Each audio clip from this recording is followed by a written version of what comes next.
are you going to do to close these loopholes? So I went through the same process. As a minister, I was in the same situation as all the ministers, including Minister Garneau. And I had to report to the Conflict of Interest Commissioner, and I was asked a whole bunch of questions. And so I had to declare everything I owned. And they then told me, well, you can't own this, because that might put you in a conflict of interest. So I had some stocks. And so I had two choices. And I could either put them in a blind trust, or I could sell them. I sold them. So all of that is documented. And it's there, and then the Conflict of Interest Commissioner said, you have conformed to the requirements to avoid conflict. That's what all of the ministers did, including Minister Garneau. Now, there was an administrative error on his on the home that he owned in France.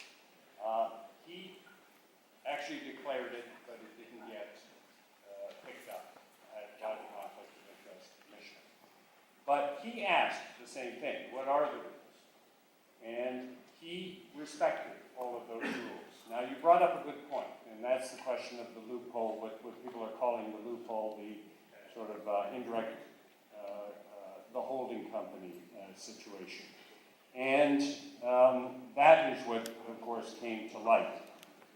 The Conflict of Interest Commissioner did, in 2013, suggest that that should be closed.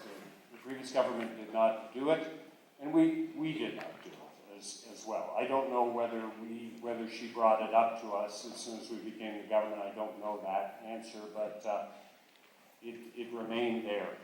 But Mr. Garneau actually followed the rules as they exist. So the question is, should we change those rules? Should we block those? Should we close those loopholes?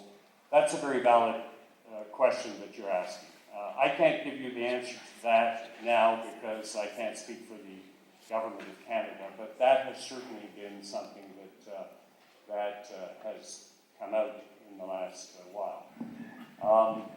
As you know, Mr. Garneau has now sold all of his shares.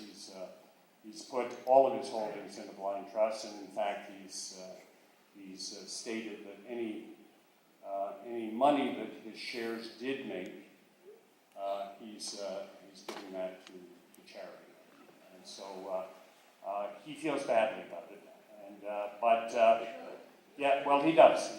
Believe me, he hasn't enjoyed the ride for the past few weeks. I have to say that. So these things come to light, and we have to think seriously about what we do. And believe me, no government wants to go through this kind of thing. So we need to. I beg your pardon? Now, you're talking about Stephen Bronfman? Yeah, so again, this is an issue where people can own trusts offshore. You may have noticed the Queen also is in that group as well. And it can be perfectly legal. Now, is it something that's acceptable? That's the real question. But I would say to you that at this point, certainly Mr. Bronfman is saying that he has not broken any laws. We're going after people who hide their money offshore, who are breaking the law, and we're recovering some of that money. But there are perfectly legal mechanisms for doing that, and they are legal. Now, the question is, do we change them? And it's a complicated subject. Some people say, well, if Canada changes them, but other countries don't, then it will actually take business away from Canada. And that kind of situation can occur because other countries don't follow suit. I beg your pardon? Well, I mean, that's the perception. But it's a little more complicated. If Canada does a certain thing to say, no, we're not going to allow this, but every other country in the world doesn't, then those, then Canada can actually, yes, can stand up and say, we're completely above board, but it can also have a consequence to the country as well. So it's complicated. I think the most important thing is the issue of whether you're breaking the law or not. And I would say that it would be unfair of us at this point to decide whether anybody has broken the law until that's proven or not. Now, the Canadian Revenue Agency is checking on these situations, and so I would suggest that that work that they're doing, we've put a lot of money into it because we want to uncover illegal behavior, and we are beginning to uncover illegal behavior, people who do things that are not legal, and I think that that is sending an important message out there as well.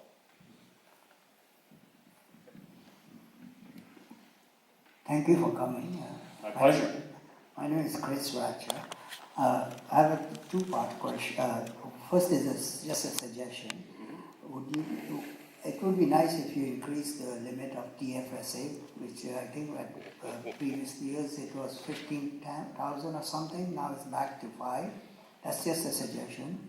Another suggestion is the mayor of Montreal has an ambition of making transportation for seniors fully subsidized or gratuitous. It would be nice if federal government can support the idea. And also, and if that's not possible, for every taxpayer, we could create another deduction for transportation, like a blanket thing.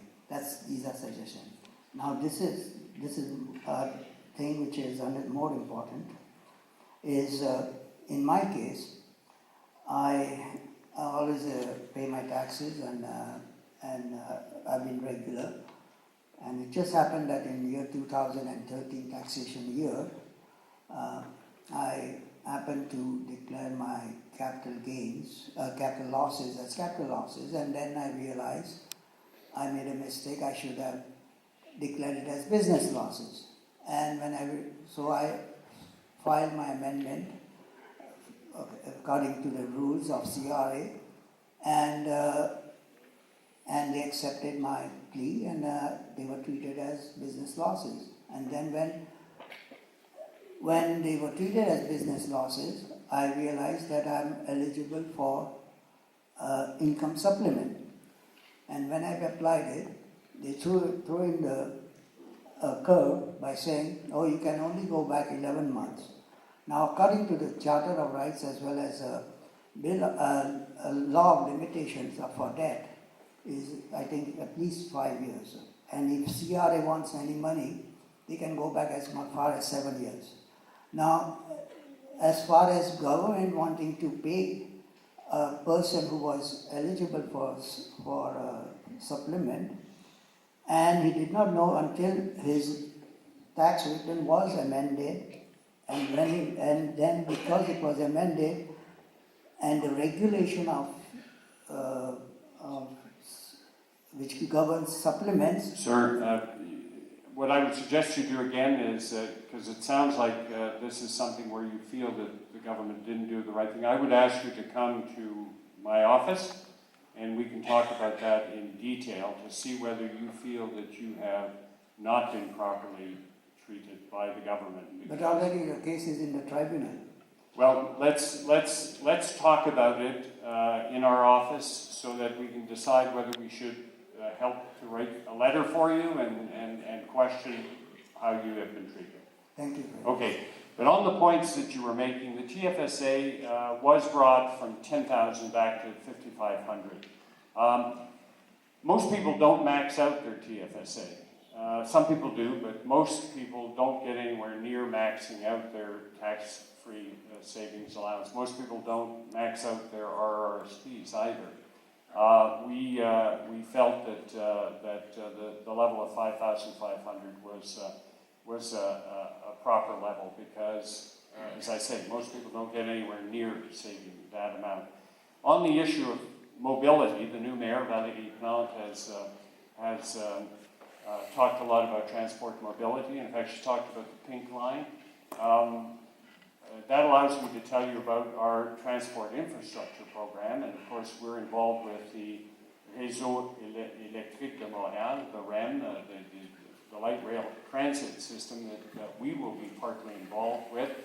But there's still more federal funding involved. Some people want the blue line extended, and Madame Plante has talked about the pink line and more buses and things like that. So the way that the federal money is made available is that the province works with the municipalities and they come to the decision about what are the top priorities, and then they come to the federal government, and within the amount of money that's been allocated to Quebec, and it's about $5 billion, we say, yes, here's a contribution to it. So we're very much trying to help the provinces to get into public transit, but they have to, with the municipalities, decide which are their priorities. That's the way it's working.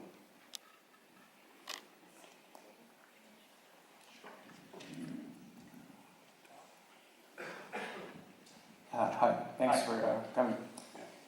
In 2015, Prime Minister Trudeau, then running for election, promised that his election would be the last in a first-past-the-post system.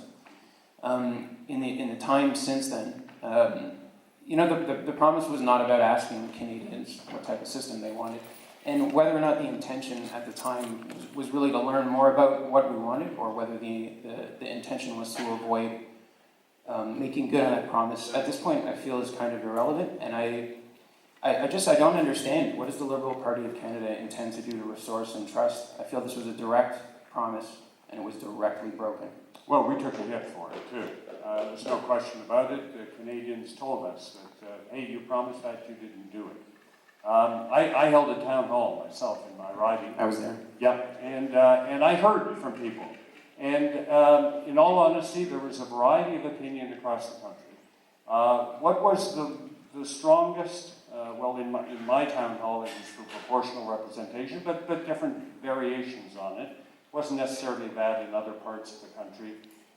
In the end, you can judge us on that. It is something that we did not carry out. Yep. Oops, sorry, somebody else got the microphone. Libby, right here.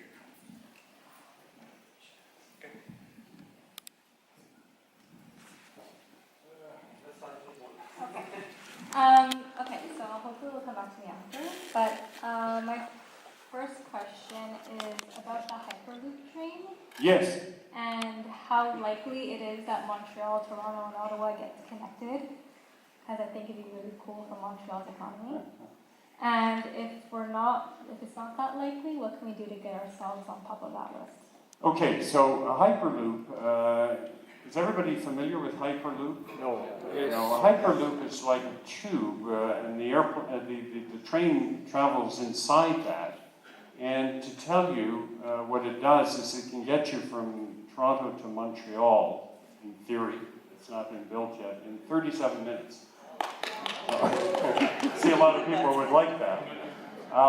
So that is very quick. That's quicker than an airplane. But it is a concept that Elon Musk, you may have heard of Elon Musk, who has SpaceX and who owns Tesla. It's a concept that he's come up with. I think it's a very exciting one. I'd love to get into a Hyperloop train in my life. A certain amount of expense involved in putting it in place. But in the meantime, what Via Rail has come to us with is a proposal for what they call a high-frequency train. High-frequency meaning more of them per day. Via wants to increase passengership. Does anybody here take the train?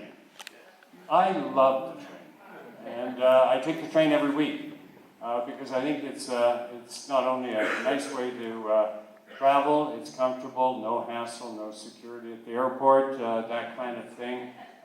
Enjoy looking out the window, can get my work done or relax, that kind of thing. And I wish more Canadians took the train. If more Canadians took the train, it would lower our emissions, it would also help to make the point that we need better and more train service.